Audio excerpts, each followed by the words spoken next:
off the rank in the post-war wave of decolonization. But history never occurs in a vacuum. India did have models for its nationalism.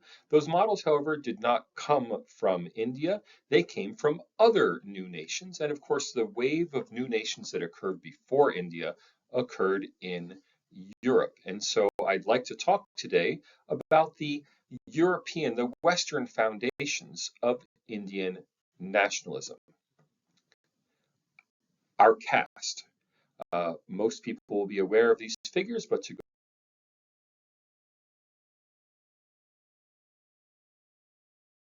go through them: Jawaharlal Nehru, the first Prime Minister of independent India; Mohandas Gandhi, of course, later to be known as the Mahatma; Giuseppe Mazzini, an Italian revolutionary who was incredibly influential in 19th century thought; Vinayak Savarkar, the Maharashtrian Indian independence leader and poet of Indian independence; Muhammad Ali Jinnah, of course, the father of Pakistan; Muhammad Iqbal, the national poet of Pakistan; and more recently, Manmohan Singh and Narendra Modi.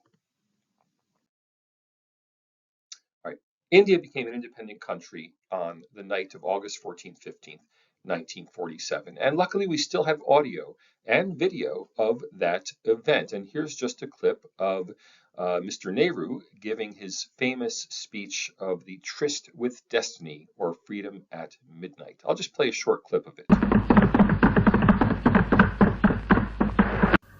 Long years ago, we made a tryst with destiny.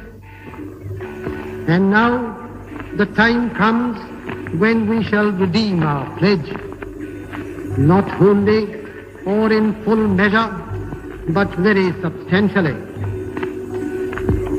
At the stroke of the midnight hour, when the world sleeps, India will awake to life and freedom.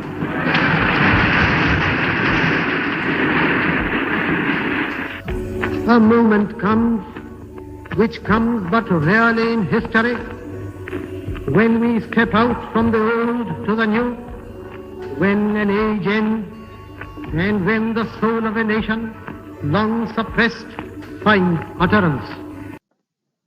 Now, of course, Nehru said that India had fulfilled its pledge not wholly or in full, but substantially, because of the partition of India. And Nehru and the Indian National Congress as a whole very much wanted to have a single unified India become independent from the United Kingdom. And of course, that did not happen in 1947. Instead, Pakistan was created, the modern countries of Pakistan and Bangladesh. Note also that Nehru talks about the soul of a nation. But the question is, what nation? Who composes that nation? The idea of what the Indian nation is something that was problematic in 1947 and remains a challenge, a major fault line in Indian politics to this day. Mahatma Gandhi had argued in 1947, early 1948, that the Indian National Congress should be dissolved. In fact, he just assumed that a national liberation movement, upon the liberation of the nation, would reconstitute itself for some social purpose. As he wrote January 29th, 1948, India, having attained political independence through means devised by the Indian National Congress, the Congress in its present shape and form as a propaganda vehicle and as a parliamentary machine has outlived its use. It must be kept out of unhealthy competition with political parties and communal bodies. For these and other similar reasons, the AICC, All India Congress Committee, resolves to disband the existing Congress organization and flower into a Lok Savak Sangh, a People's Servants Organization.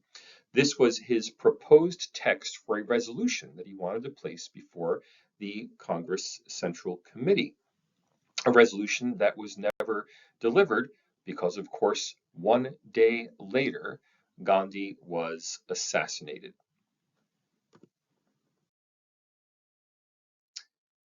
As things turned out, Nehru went on to lead India. Nehru, of course, of the Harrow School, Trinity College, Cambridge, and the Inner Temple, ruled India until his death in 1964. I would say he was the typical third world dictator, except that's not fair to Nehru. He was the prototype of the third world dictator. That is to say, there was no third world when Nehru became the Prime Minister of India. He set the model that was followed by later independence leaders all across Asia and Africa, which is to say, he took his national liberation organization, the Indian National Congress, which, let's remember, when it was founded, included people who belonged to multiple different political parties. The Indian National Congress had members and even presidents who had been members also of the Muslim League and the Hindu Mahasabha. And throughout the early days of Congress, there was no barrier to being a member of a political party and also a member of the Congress. In fact, it was encouraged because the Congress viewed itself as a national liberation movement, not as a political party. Nehru, of course, transformed it into a political party. And even before the first elections, in 1951, he amended the Constitution to limit freedom of speech in India, something now widely forgotten. The New York Times wrote about that in these terms: the Indian Parliament has now adopted, over the unanimous opposition of the country's press, a repressive code as stringent as any that ever existed under the British. The power of the government to invade, suppress, and punish in the field of publications has been greatly strengthened. The Washington Post called it, quote, dictatorship in the strictest, most literal sense of the word. Now, this was in 1951, before even an election, which means that Congress simply took power from the departing British, passed these repressive laws, and then went to the polls with these repressive laws in place. Now, one person at least saw it coming. I'm going to give you the quote, if at the sacrifice of every British interest and of all the necessary safeguards and means of preserving peace and progress in India, you come to terms with Gandhi, Gandhi would at that self-same moment cease to count anymore in the Indian situation. Already Nehru, his young rival in the Indian Congress, is preparing to supersede him the moment he has squeezed his last drop from the British lemon. So Gandhi squeezing the British lemon for Nehru's benefit. And who said that? Well, none other than Winston Churchill. But note the date that he said it, which was in 1931. That is 16 years before the independence of India. He already recognized that Gandhi was politically irrelevant. It was Nehru who was going to run the Congress Party. Now, often overlooked in thinking about Gandhi's reasoning as to why Congress should have been reconstituted into a service organization was Gandhi's argument about, or Gandhi's attachment not to politics, but to the betterment of society. So I'll give you a quote from that same document, that same proposed resolution of January 29th, 1948. Quote, India still has still to attain social, moral, and economic independence. The struggle for the ascendancy of civil and military over military power is still bound to take place. The Indians, in other words, had to perfect their society before they could worry about their independence as a political entity. And he attributed these ideas specifically to Giuseppe Mazzini, the Italian revolutionary. And this is another quote. This is now a quote from Hind Swaraj, Gandhi's main theoretical work in 1909. Quote, Mazzini was a great and good man. Garibaldi was a great warrior. And he's contrasting Mazzini, the thinker of independence, the inspiration for Italian independence, and Garibaldi, the general who actually fought the war. Mazzini's ambition was not and has not yet been realized regarding Italy. That is, even though Italy was independent in 1909, it was not yet free. Quote, Mazzini has shown in his writings on the duty of man that every man must learn how to rule himself. This has not happened in Italy. Garibaldi did not hold this view of Mazzini's. Garibaldi simply wanted Italy to be free from the Austrian yoke. And what has been the result? If you believe that because Italians rule Italy, the Italian nation is happy, you are groping in darkness. Mazzini has shown conclusively that Italy did not become free. Why not? Because Italy had not mastered itself. The Italian people were still being ruled now by a king instead of by the Austrians, but they didn't have true true village democracy in the sense that Gandhi wanted to see it. Now, throughout his life, Gandhi returned to Mazzini's theme of the duties of the citizen. In fact, Mazzini's book, Duties of Man, was very widely read and widely cited throughout the second half of the 19th and the early 20th centuries. Just because we don't read it anymore doesn't mean that people didn't read it in 1909. In fact, Mazzini was considered one of the great prophets of the future. Mazzini, along with Tolstoy, who actually also had a close influence on Gandhi, were the inspirations of the age. This is a quote from Mazzini's Duties of Man. The italics are in the original. Wherefore do I speak to you of your duties before speaking to you of your rights? Wherefore do I speak to you of self-sacrifice rather than of conquest, of virtue, of moral improvement, and of education, rather than of material well-being? And his answer is that true freedom comes from self-sacrifice, from self-mastery, not from power over others. Gandhi put this idea of self-sacrifice at the very core of his philosophy of ahimsa. In fact, in the chapter on nonviolence in Hind Swaraj follows immediately after Gandhi's discussion of Mazzini. Gandhi says that Italy is not free because even though they have independence, Italians have not mastered themselves. And then he goes on to say how Indians need to master themselves. It was directly inspired. Ahimsa was directly inspired by the writings of Mazzini. It's also connected to the writings of Tolstoy. So Gandhi, again, in Hind Swaraj, quoting Gandhi in his introduction to Tolstoy's letter to a Hindu. Tolstoy had written a letter to a Hindu friend explaining actually how he had got inspiration from the Swami Vivekananda. And Tolstoy wrote a letter back to India. He said, I'm very inspired by Vivekananda, but you need to be inspired too. Gandhi wrote the introduction or the foreword to the Indian publication of that letter, and this is from that foreword. Tolstoy gives a simple answer to those Indians who appear impatient to drive the whites out of India. We are our own slaves, not of the British. This should be engraved in our minds. The whites cannot remain if we do not want them. If the idea is to drive them out with firearms, let every Indian consider what precious little profit Europe has found in these. And note that was in 1909. This is not a commentary on World War I. Gandhi is not seeing the world as we see it. He has not seen World War I or World War II. This is a comment on Mazzini, meaning that the Italians overthrew the Austrians. What good did it do them? They still are not free. But what worked with the British in South Africa to get reforms, what ultimately worked with the British in India to get independence, did not always work with Indian Muslims. And here I have a headline about the Mopla uprising in 1921-22. Mopla fanatics massacre Europeans and Hindus and loot buildings as they march. The Mopla uprising or Mopila revolt occurred in northern Kerala like I said, in the early 1920s in response to the British breakup of the Ottoman Empire. Again, their frame of reference is not our frame of reference. In World War I, after World War I, the Ottoman Empire was broken up. Mecca, Medina, and Jerusalem all ended up under British control.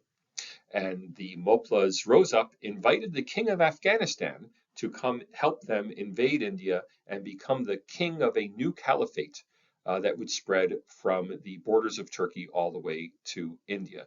And that caliphate was at the center of what in India is known as the Khilafat movement. Those are just two versions of the same word. I find it a bit charming.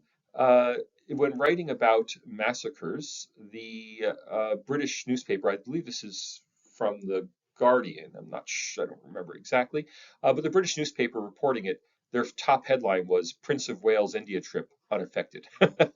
but there's also looting, massacres, and rapes and forced conversions. Okay, Gandhi said after the Mopila revolt, Quote, I may be charged with having committed a breach of faith with the Hindus. I asked them to befriend Muslims. I asked them to lay their lives and their property at the disposal of the Muslims for the protection of their holy places. Even today, I am asking them to practice ahimsa, to settle quarrels by dying, but not by killing. Well, that's a tough ask. And if one side is ready to kill and the other side is ready to die, that's a recipe for a massacre.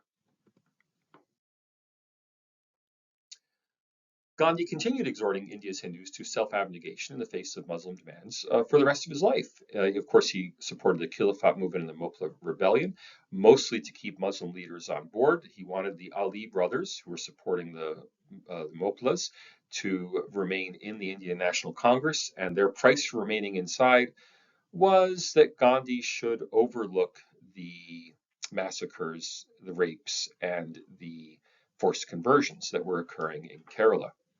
This conciliatory approach carried right through the 1930s into partition. After partition, Gandhi's final fast was motivated by the demand that Hindus should not take retribution on Muslims. Notably, he did not fast to demand that Muslims not take retribution on Hindus. It's very odd that he was constantly motivated that Hindus should reach self-perfection, but he never indicated that Muslims should attempt towards the same self-perfection by refraining from violence. He even demanded the Indian government honor agreements to transfer Reserve Bank assets to Pakistan at a time when Pakistan was at war with India, had actually invaded Kashmir. Even then, Gandhi thought India should be honorable, which it would be more honorable to be honorable, that's for sure. But the idea of giving your enemy in a war a share of the assets of the Reserve Bank just almost staggers belief. Well, of course, some objected to Gandhi's accommodative position. Vinayak Savarkar, prominent among them. He, of course, spent 10 years in Andaman Islands prison. There was a big debate in India about did Savarkar ask for forgiveness from the British. And I think the Indian debate is really mendacious in that it's one thing to ask for a letter to be let out of a prison, which is essentially a house arrest in a city in India where you're allowed to have visitors, you're allowed to write books, versus asking for forgiveness to be released from 10 years of hard labor in the Andaman Islands. I think that puts a whole different framework on it. But as soon as he was released, he showed he took no time in re-entering the revolutionary fray. He wrote his book Essentials of Hindutva, which remains controversial to this day. I'm not going to try to summarize the book here, but if I can take away one line from it, it's that he demanded that Muslims, if they're going to live in India, must be Indians first and Muslims second. That is, they should not put their Muslim identity ahead of their Indian identity. And of course, that call that nobody should have a quote unquote holy land outside of India, that is a call that is still used today to vilify Indian Muslims. Okay. 3 little facts about Savarkar that is just can't be passed up. In 1907, his first book was a translation of the life of Mazzini, which he translated into Marathi. Now, if you think about his career as a poet, his man of letters, what was his first inspiring book in his 20s that he wanted to write? The first book he wanted to write was A Life of Mazzini. And that book is partially a translation of passages from Life of Mazzini and partially his own comments on those passages. His revolutionary spirit, like Gandhi's, was also inspired by the life and work of Giuseppe Mazzini. Only he took away a different lesson. He mainly focused on the late speeches of Mazzini from the 1860s, whereas Gandhi had focused on the early, more idealistic writings of Mazzini in the 1840s. 1840 Mazzini was writing about the brotherhood of man, the international unity of man. By the 1860s, Mazzini was writing about the brotherhood of Italians, and the national unity of Italians. And that's the transition between Gandhian and Savarkar thought is really a transition between 1840s and 1860s Mazzini. Second, in 1909, he wrote the Indian War of Independence, what Westerners know as the 1857 Mutiny. And this is a little known fact among Westerners that the idea that 1857 is the first Indian War of Independence comes directly from Savarkar. And then in 1909, he also met Gandhi for the first time. And Vikram Sampath tells this story very charmingly in his biography of Savarkar, that when Savarkar was the chairman of the India House in London, he held a barbecue and was barbecuing prawns. Gandhi, a young Gandhi student, came to this barbecue and was shocked that he was grilling prawns. He said, "Well, you're a Hindu, you should be vegetarian." And Savarkar said that vegetarians would not win the revolution. It had to be, if you weren't willing to eat meat, you wouldn't be willing to kill the British. If you couldn't kill an animal, you can't kill the British. And this is echoed in World War II, very amusingly, by none other than Winston Churchill, who is at least said to have quipped about Adolf Hitler being a vegetarian, that Britain would certainly win the war because carnivores would not lose a war to vegetarians. So this, whether these two stories are real or apocryphal, that idea was floating around in the early 20th century. Savarkar was studying in London at Gray's Inn. He was denied admission to the bar because of his intelligence report coming from India. There's a little copy of the intelligence report down there, just a little paragraph from it. Vinayak Damodar Savarkar did not at first take a prominent part in the agitation, but his importance gradually increased as time went on. He might be regarded as possibly dangerous, but he was apparently busy for some time preparing for his examination before he was drawn into the India House movement.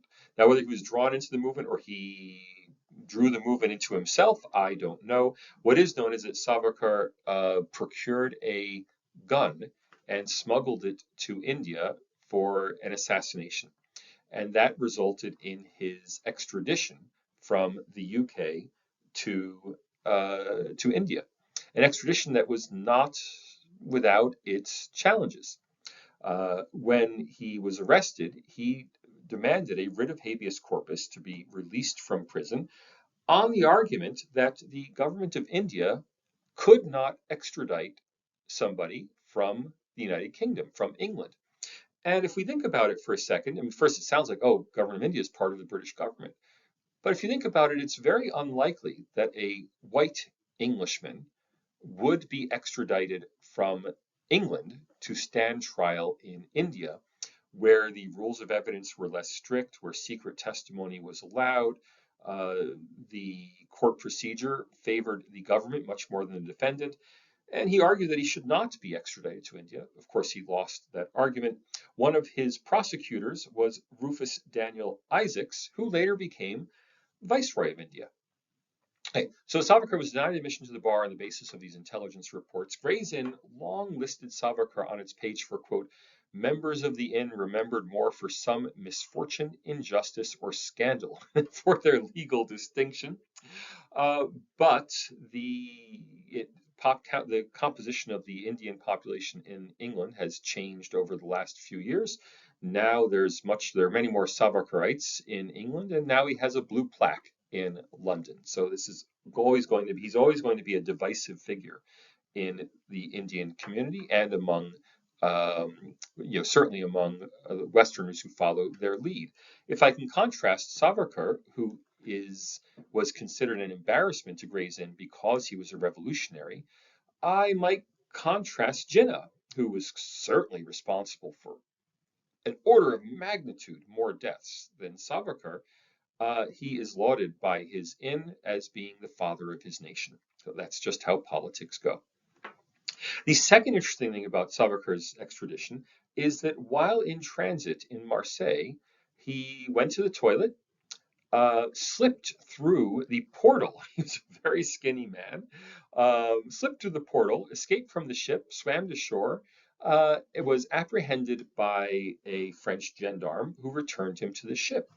Savarkar wanted to claim asylum in France, and this became a cause célèbre. It actually went all the way to the Permanent Court of Arbitration in The Hague, which decided that although the removal of Savarkar from French soil was irregular, it was not conducted properly, that it would have happened anyway. That is to say, had Savarkar been brought in front of a French magistrate, the French magistrate would have returned him to the English, and so no harm done. Savarkar can go to trial in India and ultimately to imprisonment in the Andamans. In prison, Savarkar came to see Muslims as a greater threat to India than the British. He came to believe that Muslims were, that in independent India, Muslims would ultimately come to control the country, either through force or through conversion. In jail, he witnessed pressure on inmates to convert to Islam in order to get better conditions, better food from Muslim jailers. And in his views in prison, it's really funny but true. They mirror Churchill's views about India. So if I can quote something from Churchill, which may just as well have been written by Savarkar, it's from the Our Duty in India speech, the same speech I quoted earlier. Quote, "There dwell in India 70 millions of Muslims, a race of far greater physical vigor and fierceness, armed with a religion which lends itself only too readily to war and conquest. While the Hindu elaborates his argument, the Muslim sharpens his sword. Were we to wash our hands of all responsibility and divest ourselves of all our powers, as our sentimentalists desire, ferocious civil wars would speedily break out between the Muslims and the Hindus. No one who knows India will dispute this." So Savarkar's sentiments, Churchill's sentiments, very parallel in the early 20th century. Now, I keep coming back to this theme that our view of the world has been shaped by World War I and World War II so strongly that it's hard for us to imagine the world of the 1920s because we now have World War II overwriting everything from World War I. But of course, for the Indian independence movement in the 1920s and 30s, their overwhelming reality was World War I and the League of Nations. At the end of World War I, Woodrow Wilson, the American president, had promised, quote, national self-determination. Certain nations became nations, Poland and Czechoslovakia, for example. Kurdistan was supposed to become a nation because at the end of the Treaty of Sèvres, which broke up the Ottoman Empire, there was supposed to be an independent Kurdistan. What happened, of course, was that Ataturk rallied the Turkish troops, kicked out the foreigners, and we have modern Turkey, which includes most of what would have been the independent state of Kurdistan. China sent representatives to the Treaty of Versailles, to the Versailles Conference, Paris Peace Conference, attempting to get foreign concessions kicked out of China unsuccessfully. Even Vietnam sent a delegation wanting independence from the French unsuccessfully. So people all around the world, leaders all around the world, started having the ambition, if I can define my country as a nation, I can get a country of my own, national self-determination. Fathers of nations sprung up all around the world, some successful, some less. The nations that we recognize today are merely the successful ones, and we have forgotten most of the unsuccessful ones. Those claims about nationhood also became very tied up with the fate of the Muslim holy places. Mecca, Medina, and Jerusalem were in British hands, and many Muslims around the world were not happy about that. And one question was, would these become part of an Arab nation? Would there be one large Arab nation across the Middle East? Or would there be a Muslim nation, a Muslim Ummah, that stretched all the way from India to North Africa? All options were on the table, and no one knew what was going to happen when nations had self-determination, because it all depended on who got to have a nation. Iraqis, yes. Kurds, no. Well, Savarkar was released from prison in 1921. And just at that time, if you're reading a book like Hindutva, or if you're reading a book like We Are Our Nation Defined, if you're reading anything from that period, the early years of the RSS, you have to remember that at that point, India looked like this. What's now Burma, Pakistan, and Bangladesh were all part of India. Sri Lanka was sort of part of India. That is, it was technically a separate colony, but it was governed in close cooperation with India. When Vivekananda came back from his trip to America, he gave his speech, his returning to India speech, where? In Colombo, in Sri Lanka. There was no sense that it was some kind of different country at the time. We may now view India as pretty obvious. India is India, Burma is Burma, Sri Lanka is Sri Lanka, but that was not obvious in 1921. In fact, Churchill, again, this is my final Churchill quote, is famous for saying that, quote, India is an abstraction represented by a handful of politically minded classes who have no means of intercourse with each other except in the English language. India is no more a political personality than Europe. India is a geographical term. It is no more united than the equator. And there's a lot of truth in that. After all, Bhutan and Nepal were never part of British India. They remained independent countries. Why couldn't there be a breakup of India? Instead of on religious lines, we could have seen Maharashtra and Bengal reemerge as nation states in a broader Indian European Union, if you will. There was nothing guaranteed that India would become the India we know. And we can demonstrate that by pointing out that Burma, Sri Lanka, Pakistan, and Bangladesh were hived off from India. But my stress is that it didn't have to be broken up on religious lines. India could have been broken up on language lines, on geographical lines, on historical lines. There are many ways India could have broken up, just as the German, Russian, Austrian, and Ottoman empires were all broken up. That was the backdrop against which Indian independence occurred. Now, Savarkar correctly foresaw that Indian Muslims would lay sovereignty claims over large parts of India. This is just one of the proposed maps of sovereignties from the BBC, but one of the proposed maps of a sovereign Muslim state in India. Other maps even had a land bridge running from Bangladesh to Pakistan and a bridge across that would all be part of the new Muslim state.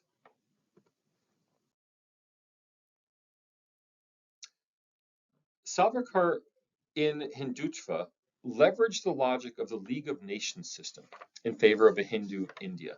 Now, the League of Nations had attempted to define nations and minorities, and the challenge was if you wanted your self-rule, you had to be a nation, and minorities would be peoples without self-rule within some larger nation. And so Savarkar tried to use the language of those treaties after World War I, the treaties that broke up Austria-Hungary and the Ottoman Empire, to talk about India as having a common race, a common language, and a common religion.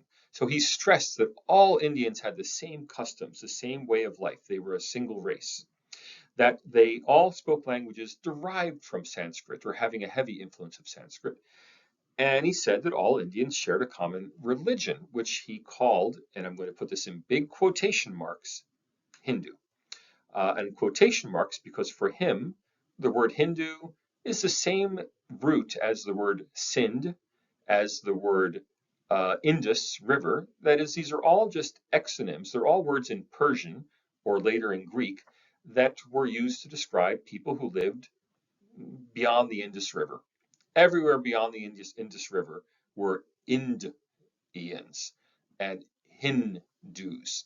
The H and the S at the beginning are often dropped in languages. So he tried to say that everyone whose origins were in India were Hindu. That included Hindus, but also Sikhs, whose religious loyalties are to Amritsar, or where the holy book is kept, or Buddhists, because the Buddha was from what's now Uttar Pradesh and Bihar. And then the question was, how do Muslims and Christians fit into this? And he insisted, reasonably in some ways, that Muslims and Christians were people of Indian origin, of Hindu origin, whose ancestors had converted to Islam and Christianity. But he insisted that they had to reorient their loyalties and put their attachment to India ahead of their attachment to their religion. Now, to some people, that sounds perfectly reasonable and right, that of course your attachment to your country is first. When John Kennedy became president of the United States, he was an American first and a Catholic second, and he didn't report to the Pope. But let's remember that even in America, even as late as 1960, many people said you couldn't vote for John F. Kennedy because his loyalties would be to the Pope, not to the people. In England, that was a principle. In fact, even today, the English monarch must be an Anglican. Why? Because the monarch, the head of state, must have a loyalty to England, not a loyalty to Rome. So Savarkar's ideas, although they have been used to foment Islamophobia, and although Savarkar was clearly Islamophobic, although they've been used against Muslims in India and elsewhere, they don't have particularly Indian origins. That is, his views pick up on commonplace logics of sovereignty in the nation that were there in England, in the United States, in the Western world at the time he lived. Now that we may have moved beyond those, well, it doesn't mean that we were beyond those when he was writing in 1921. Now, this idea that what makes a nation is race, language, and religion, as a parenthesis, is a startling misremembering of John Stuart Mill. John Stuart Mill actually said exactly the opposite. Now, John Stuart Mill was a towering intellectual of the 19th century. When people writing the minority treaties were saying what constitutes a nation, they were almost certainly thinking back to their lectures based on John Stuart Mill's Considerations on Representative Government, one of the most important books of the 19th century. And Mill had said, a portion of mankind may be said to constitute a nationality if they are united among themselves by common sympathies which do not exist between them and others. In fact, he said, this feeling of nationality may have been generated by various causes. Sometimes it is the effective identity of race, community of language, and community of religion greatly contribute to it. But the strongest of all identity is political antecedents, the possession of a national history. So Mill actually said race, language, and religion don't matter that much. In fact, he gave the examples of Switzerland, Belgium, Italy, and Germany as countries that in various degrees had different races, different language, different religions, but a common sense of nationhood. So it's really bizarre how things work in history sometimes, but there you go. They didn't remember their Mill. All right. Well, when it came to actually dividing India, the key relationship was that between Gandhi and Jinnah. Jinnah, of course, promoted the theory that there should be a Muslim state of Pakistan, and he insisted that Muslims should not live under Hindu rule. And he wanted an independent Pakistan or independent Muslim state, I believe, not so much because he was Muslim. Jinnah, I mean, he married a non-Muslim, he drank alcohol, he dressed in Western dress. He never particularly, he was not particularly religious. There's no record of him being a religious man. But he wanted to be the father of a country. And it was clear that Gandhi was going to be the father of India, which meant that Jinnah had to have a different country to be the father of, and that country was Pakistan. So Muhammad Iqbal was the main early inspiration of the idea of a Pakistan. He's also leveraging the language of nationhood from the League of Nations, insisting we are 70 millions and far more homogeneous than any other people in India. Indeed, the Muslims in India are the only Indian people who can fitly be described as a nation. The importance is, if you're a nation, you will get your own country in the League of Nations view of the world. Jinnah, several years later, emphasized the Muslims are not a minority. The Muslims are a nation by any definition. He does not want Muslims to be defined as a minority within India. He wants Muslims to be defined as a nation deserving a separate nation. And if you want to understand why that was so important, just look at the Munich Agreement. So the Munich Agreement in 1938 was an agreement for the partition of Czechoslovakia to give the ethnically German parts of Czechoslovakia to Hitler's Germany. Now, that's often thought of as Neville Chamberlain went and betrayed the Czechs, but in fact, it was not Neville Chamberlain alone. It was a three-party agreement. The League of Nations, after World War I, had put three countries as the guardians of the Sudeten minority within Czechoslovakia. Those guardians were England, France, and Italy, and thus Chamberlain, Daladier, and Mussolini were there in Munich to negotiate about what they would do with the Sudeten Germans. The Sudeten Germans were not represented. They were there as on behalf of, as the guardians of the Sudeten Germans, of this national minority within Czechoslovakia. And they made the decision to give that national minority to Germany. Now, this raised hopes and fears in India, with each country, each community not wanting, the Muslim community in particular, not wanting to be defined as a minority. They wanted to be a nation. From the Indian standpoint, in Golwalkar's, We Are Nation Defined, he has been relentlessly criticized in later days for admiring Hitler's Germany. He admired Hitler's Germany not because it was Nazi or it was anti-Semitic. He admired Hitler's Germany because they united the German nation by getting Sudetens back in. That is to say, from Golwalkar's point of view, Germany was divided, with parts of Germany going to Czechoslovakia, parts going to Austria, and he admired Hitler for bringing Austria and the Sudetenland into Germany and uniting Germany. Again, remember, he was writing before World War II. He was writing before the Holocaust. Okay. The great irony of partition, noted by everybody, Ambedkar, Prasad, Nehru, in their books, they all pointed this out. The great irony is that it left 1/3 of British India's Muslims in India, which means if you have an argument that Muslims can never be a minority within India, they're a nation of their own, well, what are 1/3 of Muslims doing being left in India? Now, the Muslim intelligentsia left for Pakistan. We have statistics, 94% of all Muslim Indian civil service officers left for Pakistan. We still have the question in India today, why are Muslims underrepresented in the civil service? Now, of course, they weren't underrepresented in 1947. But they became underrepresented because of the families that contribute civil servants. And these things do run in families even today. Those families, almost to a family, left for Pakistan. We have this great irony that Pakistan adopted Urdu, the language of Delhi, as its national language, not Punjabi or Bengali. That ultimately would lead down the road to the succession of East Bengal, to become the state of Bangladesh. And it also the fact that poor Muslims were left behind in India. So the idea that Muslims face disadvantage of India really is just an artifact of the geography of partition. The massacres of partition led directly to the assassination of Mahatma Gandhi on January 31st, 1948. The Nathuram Godse, the figure in the bottom left, at least as I look at the screen, was the assassin. He was inspired directly by the massacres of Hindus. Now, of course, there were also massacres of Muslims. Notwithstanding that, the massacres of Hindus are what motivated him.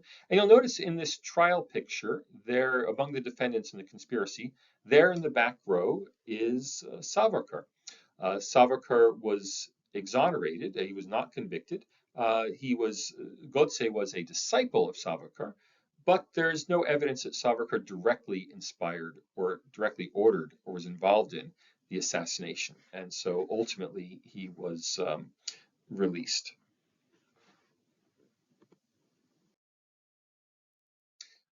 If you'd like to share a bit of history, go to Delhi, and in the center of Delhi, you can stay at the Radisson Blu, which is the hotel where Godse stayed before his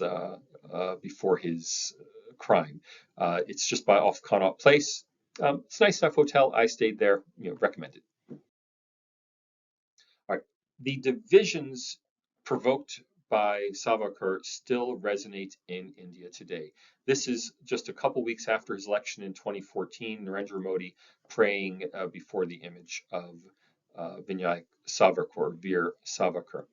This idea that as the price of citizenship, Muslims must publicly subordinate their religious loyalties to their Indian ones is still highly contentious, and it's still a dog whistle in Indian politics. The go back to Pakistan jibe directed at people whose ancestors have never lived in Pakistan. Well, why would they be expected to go to Pakistan? Well, liberals today would say that is an evil Islamophobic thing to say. It is an Islamophobic thing to say, but on the other hand, it was Iqbal and Jinnah who argued that Muslims were a separate nation and were not part of the Indian nation. India still has to struggle with, still has to reconcile this fact that from the birth of the country, Muslims were excluded not by Hindus, but self-excluded by their own intelligentsia. All right, Gandhi and Savarkar draw on different threads of Mazzini's doctrine of duties. Gandhi was the early Mazzini. I have a quote here from the early Mazzini. We must convince men that they are all sons of one sole God and bound to fulfill and execute one sole law here on earth. Their struggle is for the benefit of their brothers. It is not only a right, but a duty.